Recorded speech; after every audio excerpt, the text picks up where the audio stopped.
नमस्ते। थर्ड आई में आपका स्वागत है। कल 15 अगस्त बीता है, तो आज मुझे लगा कि एक ये देखा जाए कि बहुत सी चीज़ों में मोदी जी कह रहे हैं कि हम अगले 4-5 साल में विश्व में तीसरे नंबर की अर्थव्यवस्था हो जाएंगे।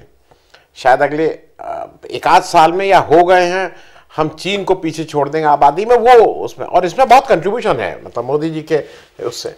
लेकिन एक डिसिप्लिन और ऐसा है जहाँ पे मुझे ऐसा लगता है कि अगर उसका कोई ओलंपिक हो या उसका कोई प्रतियोगिता हो या आगे आने वाले समय में होगी ज़रूर, तो उसमें हमें 1 से 10 नंबर तक हम स्वीप करेंगे और उसमें एक दल विशेष ही की सुप्रीमेसी रहेगी। प्रतियोगिता अगर झूठ बोलने की हो, क्योंकि झूठ बोलने के लिए अगर मान लीजिए आपको डिसिप्लिन, कमिटमेंट, कंसिस्टेंसी, लगातार बोलते रहना, बिना पलक झपकाए बोलते रहना, अगर ये सब इंग्रेडिएंट चाहिए, ये सब चीज़ें आपके अंदर होनी चाहिए, तो ये बीजेपी से अच्छा इस समय मेरे ख्याल में देश ही नहीं पूरे विश्व में, क्योंकि मोदी जी तो विश्व स्तर के काम करते हैं ना, पूरे विश्व में कोई मुझे मैच दिखाई नहीं पड़ता है। तो आज 4-5 जो मुख्य किरदार हैं उनकी बात कर ले रहे हैं, लंबी बात किसी और दिन करेंगे। तो आज अमित मालवीय जी, स्मृति ईरानी जी, जेपी नड्डा साहब, अमित शाह साहब और मोदी जी, इनकी बात करेंगे क्योंकि ये 5 बड़े स्तंभ हैं। और फिर अमित मालवीय साहब, जैसा आपको पता है, ये इस जो उनके आईटी सेल है उसके हेड हैं। जो ट्रोल वालों को काम दिया जाता है या जिनको भाषा दी जाती है या जो उसको मैनिपुलेटेड वीडियोस आगे बढ़ाए जाते हैं, उसके इंचार्ज यही हैं। अब इस पर यह कभी कभी बहस हो सकती है कि मोदी जी इनको डायरेक्शन देते हैं या ये मोदी जी को राय देते हैं। ये थोड़ी बात बहुत क्लियर नहीं है, लेकिन ऐसा लगता है देख के कि मोदी जी ही इस सब को ज़्यादा जानते हैं और इस बारे में मार्गदर्शन और बहुत क्लोजली उसको मॉनिटर मोदी जी करते हैं। अभी अमित मालवीय जी करीब करीब रोज ही झूठ बोलते हैं, लेकिन कुछ झूठ उनके पकड़ाते हैं, कुछ झूठ नहीं पकड़ाते हैं, लेकिन वो हैबिचुअली उनको ये झूठ बोलना है। अभी पीएम मोदी जी ने 10 अगस्त को नो कॉन्फिडेंस मोशन पे बोलते हुए बताया कि मिजोरम में 1966 में कैसे इंदिरा गांधी ने बमबारी कराई थी। 2-3 चीजें ये हैं कि एक तो कुछ there are certain code of conduct, certain ethical things. फौज के या इस तरह के जो ऑपरेशंस होते हैं उसको कभी पब्लिकली डिबेट नहीं किया जाता है, लेकिन मोदी जी तो मोदी जी हैं, ये फौज की चीज़ों को भी बात करेंगे, क्योंकि फौज ने, हिंदुस्तान की फौज एक चीज़ हरदम याद रखिएगा कि वो डेमोक्रेसी में काम करती है, उसके पॉलिटिकल लीडर जो कहते हैं वो करती है। तो और ये पुलवामा पे भी लागू होता है, ये याद रखिएगा। तो उन्होंने अकाल तख्त की भी बात कही। मुझे ऐसा लगता है कि इन चीज़ों को, जो मिजोरम में हुआ था और जो अकाल तख्त में हुआ था, उसको बात करने की जरूरत है उसका, क्योंकि कंटेक्स्ट आपको पूरा बताना फिर जरूरी है। अगर आप बिना कंटेक्स्ट बताए छोटी ही चीज उठा के रख देंगे तो आपको समझ में नहीं आएगा। तो अब इसी बात को और दावेदारी से करने के लिए अमित मालवीय जी ने बताया, एक ट्वीट किया। अमित मालवीय जी ने ट्वीट करके कहा कि ये जो मिजोरम में मार्च 1966 में बमबारी हुई थी, वो बमबारी करने वाले प्रमुख लोगों में राजेश पायलट साहब और सुरेश कलमडी साहब थे, और चूंकि उन्होंने बमबारी करके वहां लोगों को मारा, उसकी वजह से इंदिरा गांधी ने बाद में उनको पुरस्कृत किया केंद्रीय मंत्री बना के। ये उनकी थ्योरी थी। राजेश पायलट साहब अब नहीं है, उनके लड़के सचिन पायलट साहब बड़े नेता हैं राजस्थान के। उन्होंने एक दस्तावेज कल ट्वीट कर दिया है। उस दस्तावेज में उन्होंने बताया कि राजेश पायलट साहब को मार्च 1966 में कमीशन ही नहीं मिला था। उनको कमीशन 29 अक्टूबर 1966 में राष्ट्रपति का वो उन्होंने लेटर या जो सर्टिफिकेट होता है वो साथ में दिया है, जब वो अपॉइंट हुए हैं as a commission officer of Indian air force. मतलब झूठ में कुछ भी बोल दोगे। अक्टूबर में अपॉइंट हो रहे हैं, मार्च में उनसे बमबारी करवा दे रहे हैं। ठीक है भाई। दूसरा, ये मैंने इसलिए कहा कि दोनों मैं दिखा भी दे रहा हूं, आप इसको देखते रहिए। अब एक दूसरी मैं आपको स्क्रॉल की, नहीं अमित मालवीय साहब की 10 फरवरी 2020 की स्क्रॉल की एक स्टोरी है, पुरानी। उसके बाद 3 साल हो गए हैं, तो झूठ के तो और लंबे चौगे छक्के लगे हैं।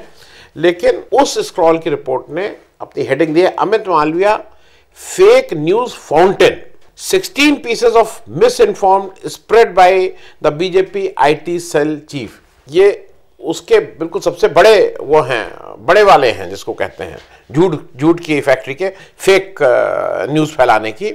ये स्क्रॉल की रिपोर्ट है, मैं साथ में लगा दे रहा हूँ, आप डिटेल में 16 जो समय के थे। अब उसके बाद इस 16 का 160 हो गया है, ये एक बाद में फिर कभी होगा, लेकिन ये भी मैं लगा दे रहा हूँ, आप इसको देख लीजिएगा। और ये भी ध्यान रखिए कि ये एक फर्स्ट, और अमित मालवीय जो ट्विटर ने जब पहली बार इनको मैनिपुलेटेड मीडिया कह के इनके अकाउंट को बंद किया था, तो इनको बताया था कि ये मैनिपुलेटेड मीडिया वाले लोग हैं। इनके ऊपर एक कर्नाटक में एफआईआर हो चुकी है, जिस तरह से ये विद्वेष फैलाने की कोशिश की है वो एक अलग विषय है।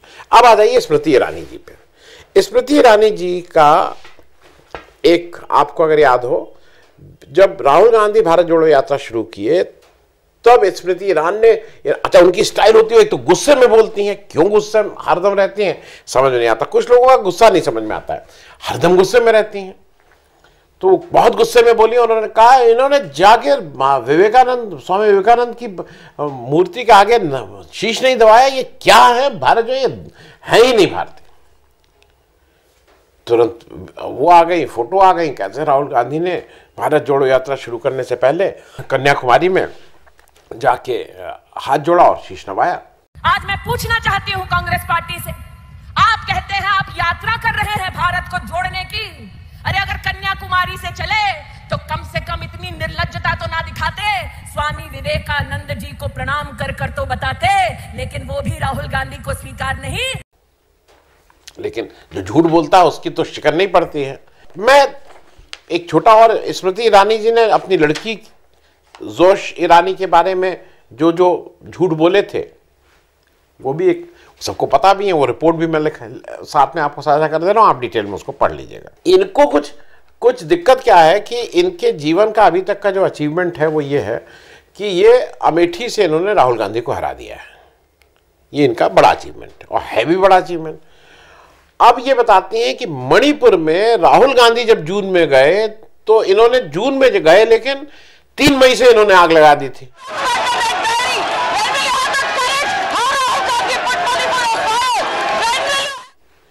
फिर इनको कभी दिखता है जब राहुल गांधी सदन से बाहर जा रहे हैं और स्पीकर से कुछ बात कर रहे हैं तो इनको कहना है कि उन्होंने हम लोगों की तरफ देख के हम लोगों को flying kiss the.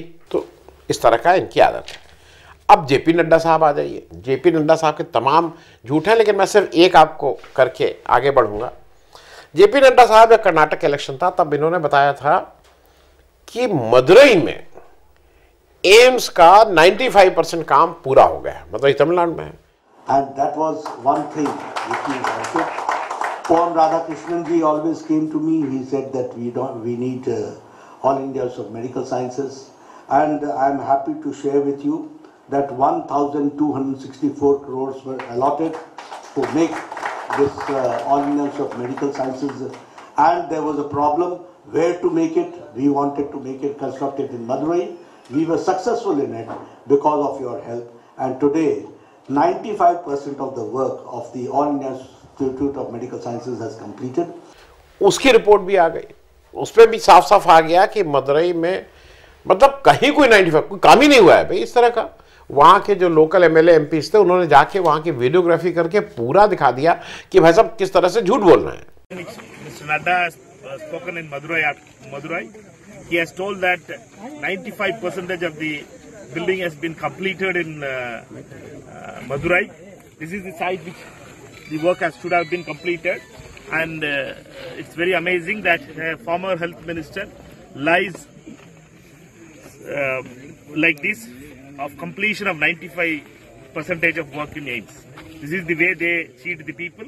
This is the way they betrayed the people of Tamil Nadu, and Madurai and Tamil Nadu will never forget. अब आ जाइए जो सबसे महान पुरुष अमित शाह साहब। अमित शाह साहब ने संसद, अच्छा ये तो खूब झूठ ये भी बोलते हैं, लेकिन अब झूठ भी बोलते हैं, आक्रामक भी रहते हैं, ये तंज भी कसते हैं। और दिक्कत क्या हो गई है, अब कुछ पत्रकार इनको कहते हैं कि he is one of the best parliamentarian we had. इन्होंने मतलब कुछ इनको इतना बढ़िया अब जब वो कहते हैं तो इनको भी लगता है कि मुझसे अच्छा पार्लियामेंटेरियन कोई नहीं है।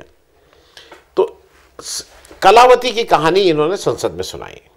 कलावती वो थी जिनके महाराष्ट्र की रहने वाली थी, इनके पति ने आत्महत्या कर ली थी, वो किसान थे। राहुल गांधी फिर उनके घर गए, उनको सांत्वना दी। इन्होंने तंज कसते हुए कहा कि राहुल गांधी के ऊपर संसद में। अच्छा, होता क्या है, संसद में जो आप इस तरह की बातें बोलिए तो वो प्रिविलेज में आती हैं, आपके ऊपर कोई कार्रवाई नहीं हो सकती है। जैसे राहुल गांधी ने वहां बोल दिया था तो उनकी सदस्यता चली गई थी, यहां संसद में आप कुछ बोलिए। तो उन्होंने बोला कि राहुल गांधी वो फेल्ड प्रोडक्ट हैं जिसकी 13 बार लॉन्चिंग हो चुकी है, वो हर बार फेल हो जाते हैं। और उसी के रेफरेंस पे उन्होंने आगे कहा कि जो ये राहुल गांधी कलावती से मिलने गए थे, लेकिन इनको घर, राशन, बिजली ये तो मोदी सरकार ने दी है। एक गरीब मां कलावती या ऐसा कुछ नाम, कलावती बुंदेलखंड की बहन कलावती, उसके घर वो नेता भोजन करने गए और यहीं पीछे बैठकर गरीबी का बड़ा दारुण वर्णन, द्रवित हो जाए ऐसा वर्णन कर दिया।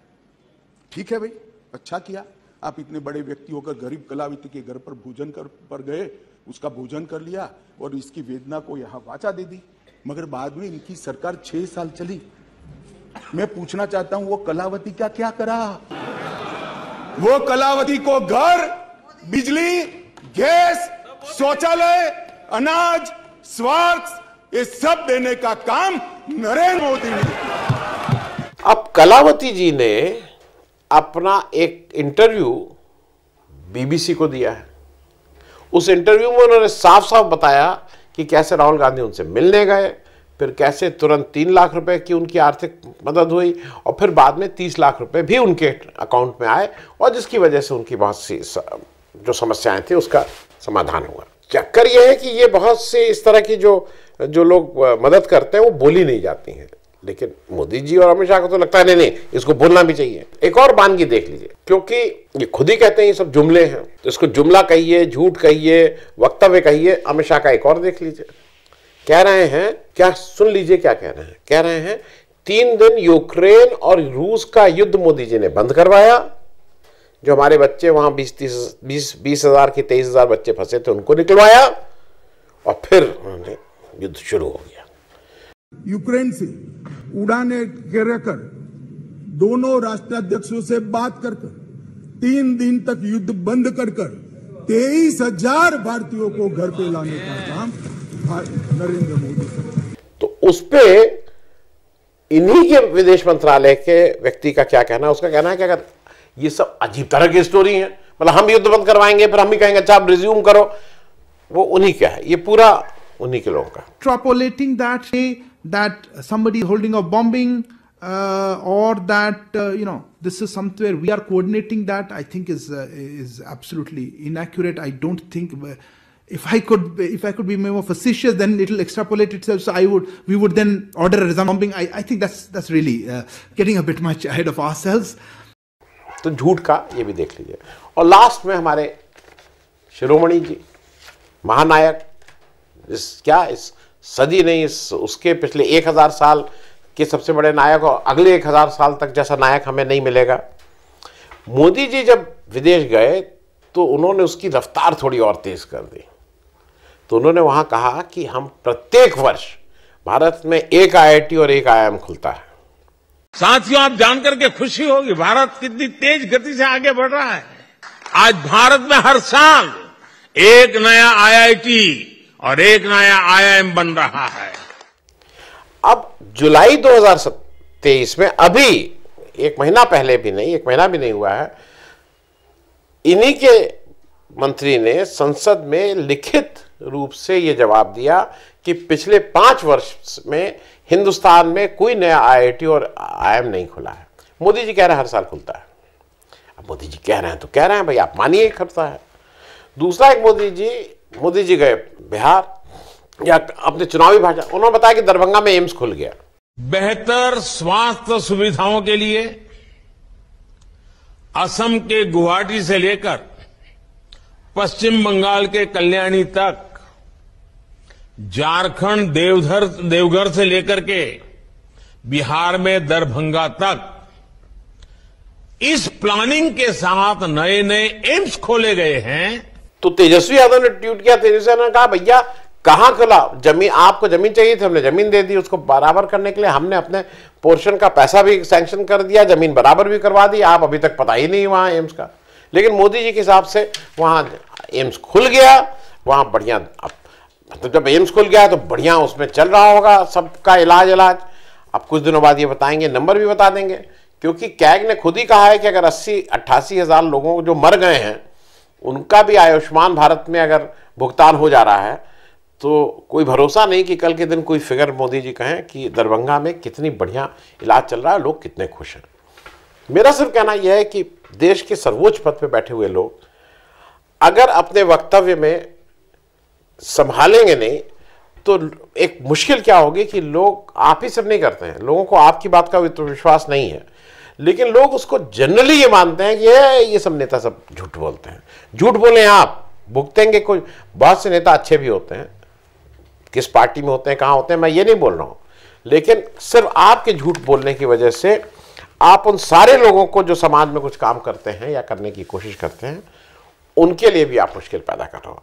तो मेरा सिर्फ आग्रह यह है, मोदी जी आप बड़े पद पे बैठे हैं, आप तीसरी बार आपने कही दिया है कि आप फिर से चुन के आ जाएंगे, लेकिन थोड़ा इस तरह के झूठ, दरभंगा में वो खुल गया, IIM IIT, हर इस तरह के झूठ बोलने से थोड़ा बचिए।